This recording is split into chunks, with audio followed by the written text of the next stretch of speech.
Hey, it's Laura Lichtman, and you are listening to Science Friday. On today's show, epic, ancient, seafaring reptiles and the people who go to the ends of the earth to study them. If you had to pick one organism that could really do this, it would really be iguanas. They're tough as nails.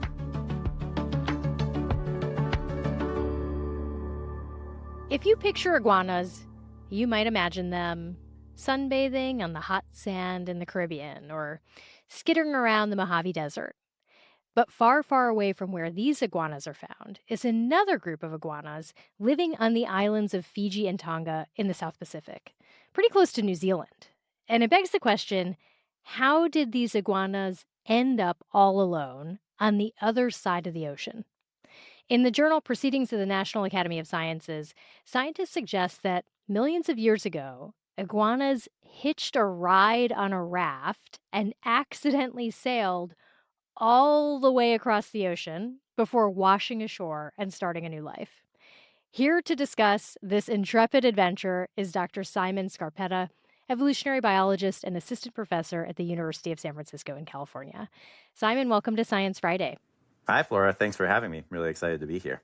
Simon, how far would these iguanas have traveled? So in the modern day, as the crow flies distance between the western coast of North America and Fiji is somewhere between 8,000 and 9,000 kilometers. So 5,000-ish miles, something around that. That feels long to me. Yeah, it's really long.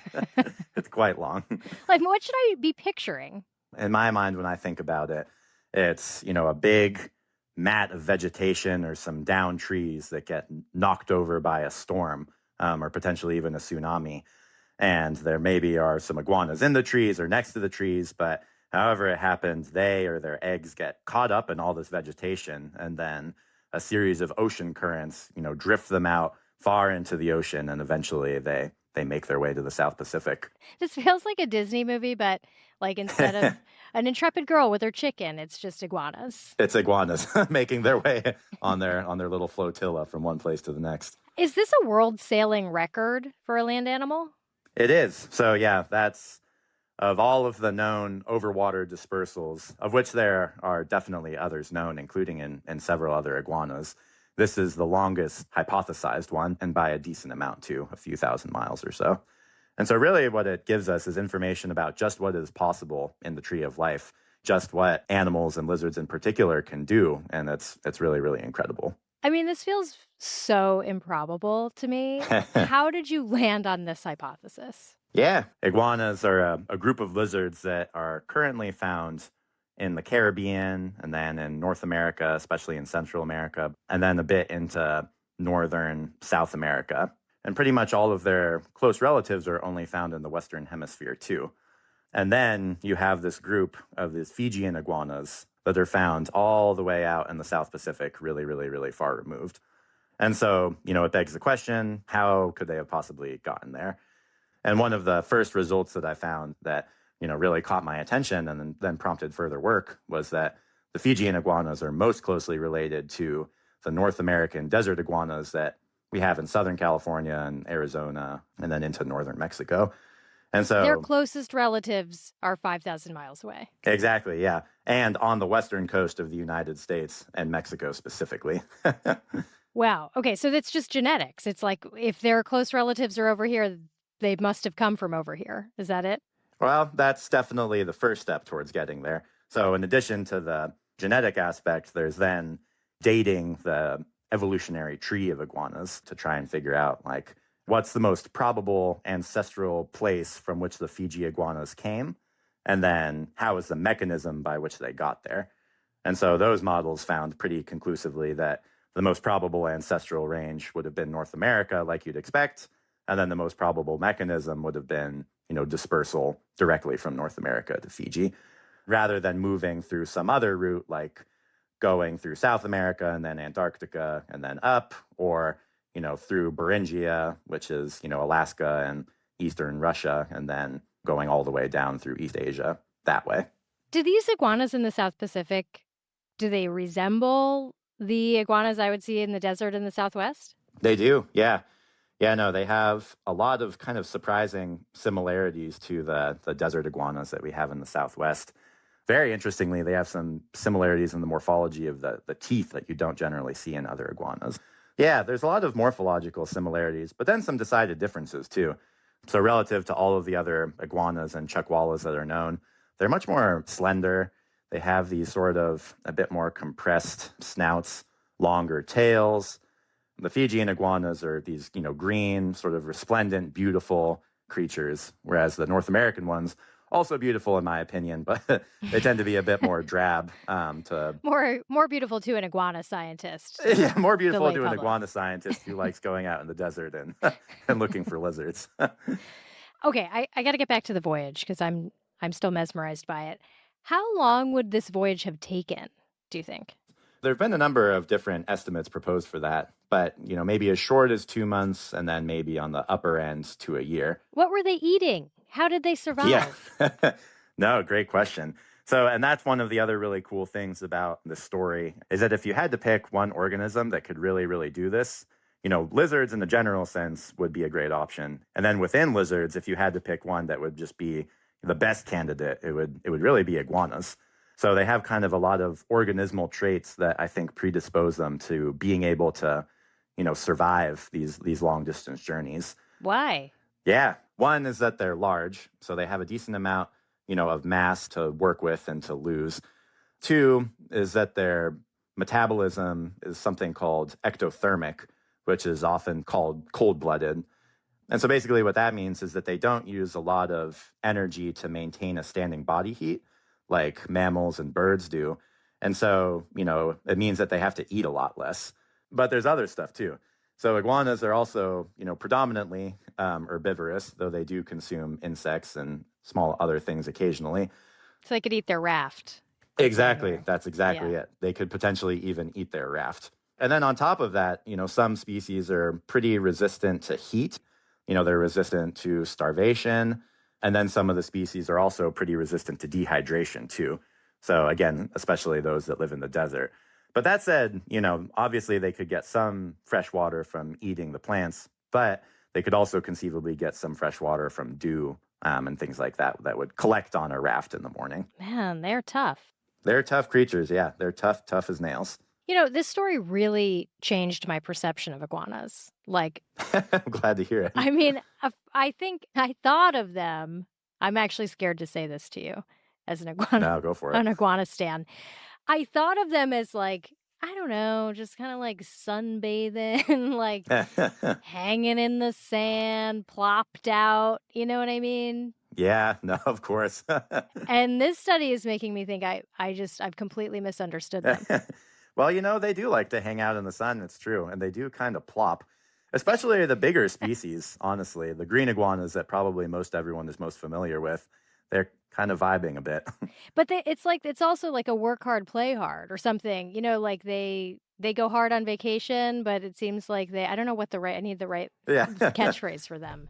But No, they don't I just think that plop, is definitely what works. I'm learning.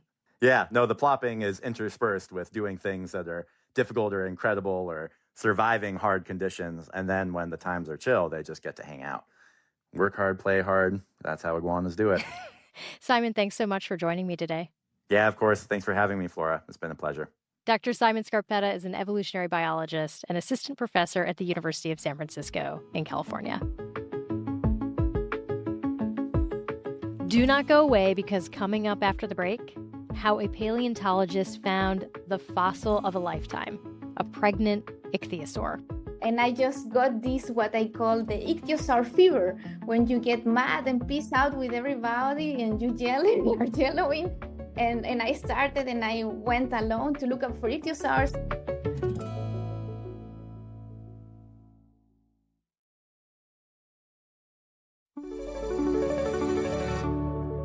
In the Patagonia region of Chile, Torres del Paine National Park is a graveyard of ichthyosaurs, ancient dolphin-like reptiles that roamed the oceans when dinosaurs dominated the land. Nearly 90 of these giant reptiles' fossils have been found amongst the glaciers. But the standout star in the bone heap is Fiona, an ichthyosaur that lived 131 million years ago. She's in pristine condition, the only fully preserved ichthyosaur in Chile, and she died pregnant. She's teaching paleontologists about the evolution of her species, and some of those findings were recently published in the Journal of Vertebrate Paleontology. Joining me to discuss is the lead author, Dr. Judith Pardo Perez, paleontologist at the University of Magallanes in Chile. Judith, welcome to Science Friday. Thank you very much. Thank you very much for the invitation. Judith, you discovered Fiona, is that right? Yes, it was in 2009. Did you know you had something big the minute you laid eyes on her? Yes, no, the first day when we saw it, because the day when we found her, it was a crazy day because we were there almost 3 months. And the last day, I was kind of pissed out because I have been in this area since 2004. And every single year we have been there, we have found ichthyosaurs. And that was the only year that we haven't found any new ichthyosaur. And we were there for 3 months. So I say, okay, we have to look for ichthyosaurs. And this is the last day. We have to find something new. And then we started exploring, and I just got this, what I call the Icthyosaur fever, when you get mad and peace out with everybody and you yelling, you're yellowing. And I started and I went alone to look up for ichthyosaurs, and the guys were coming afterwards with me. And then when we were walking in the area that day, we found 5 ichthyosaurs, actually 5 new ichthyosaurs. And one of them, the last one, was Fiona. We look at like from a far distance, and we saw a very large black mark. And when we approached it, we were very amazed because she was completely exposed, so we could see the entire leaf from the skull until her tail. And we came back afterwards in the next year, in 2010. So that year, I took a transparent plastic foil and I put it over the bones, and I started to drawing the bones of the ichthyosaur. And drawing it, I saw very tiny little vertebrae in between the ribs, and I realized that she was pregnant and has a Wow. baby, and that she was a female ichthyosaur. So that was this discovery. That's amazing. It's like you manifested the find. Yeah, actually, the next year when we came back in 2010, I was in my tent in the morning and I say, okay, we have found several ichthyosaurs. I found a completely exposed ichthyosaur. Now I want to find a pregnant ichthyosaur. It's like I say it to the universe. And then that morning we realized that the ichthyosaur was pregnant. You ask and the fossil gods deliver, I Mhm. guess.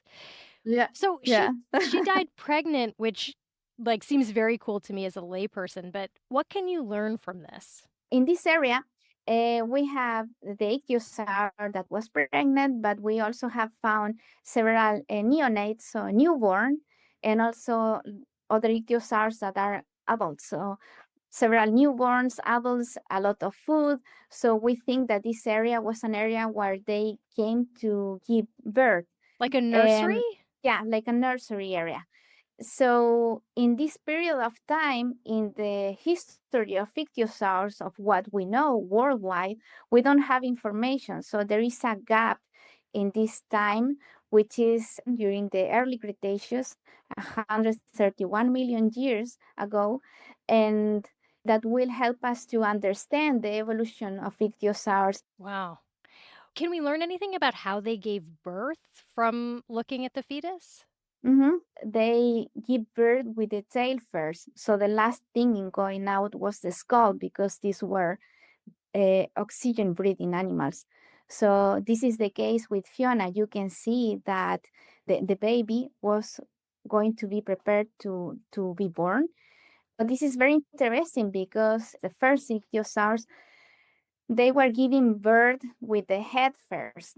So it means that it was maybe an evolutionary strategy to change that, in order to have the tail going out first and the head the last thing, and not die during the process of giving birth. That's fascinating. Yeah. Because basically you want to keep them, because they can't breathe underwater, you want to keep their oxygen supply going for as long as you can before they're born. Yeah, because the anatomy of ichthyosaurs, they are very similar to dolphins.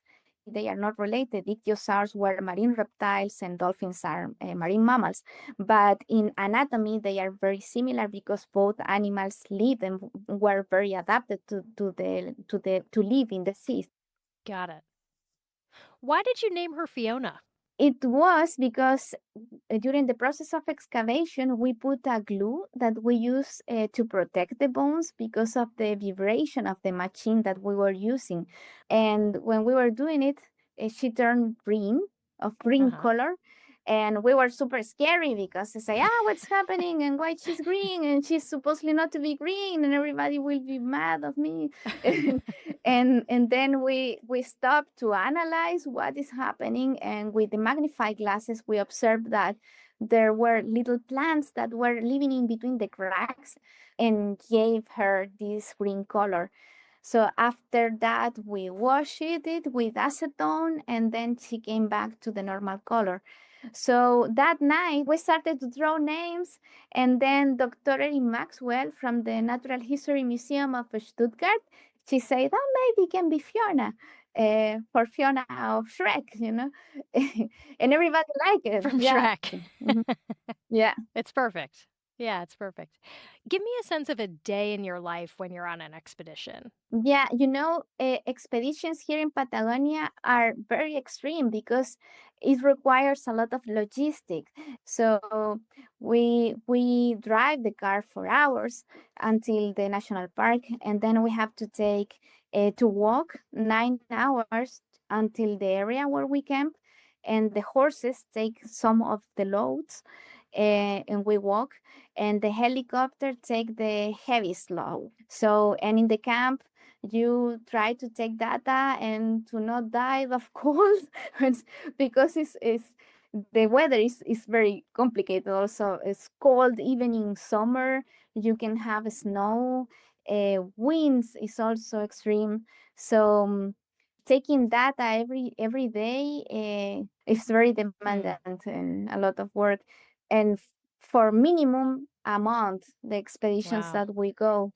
Wow. Yeah. And you were saying that you were on month 3, the end of 3 months for Fiona. Mm-hmm. Yeah. That's a long time. That's a way of life. Yes. Yeah, but we really like it. We still have ichthyosaurs there that we need to excavate because the ichthyosaurs are getting very damaged because of the erosion on the area.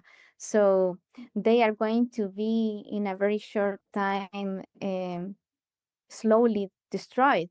So if we do not protect in situ the material and if we do not excavate them, we are going to lose it. And this is something extremely very important material worldwide. What are you looking for now? I would like to find more pregnant ichthyosaurs. That could be super cool because this will support our hypothesis. Oh, the nursery hypothesis. Yes.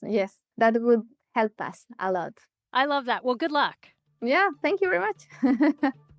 Dr. Judith Pardo Perez is a paleontologist at the University of Magallanes in Chile. Judith, thanks so much for joining us today.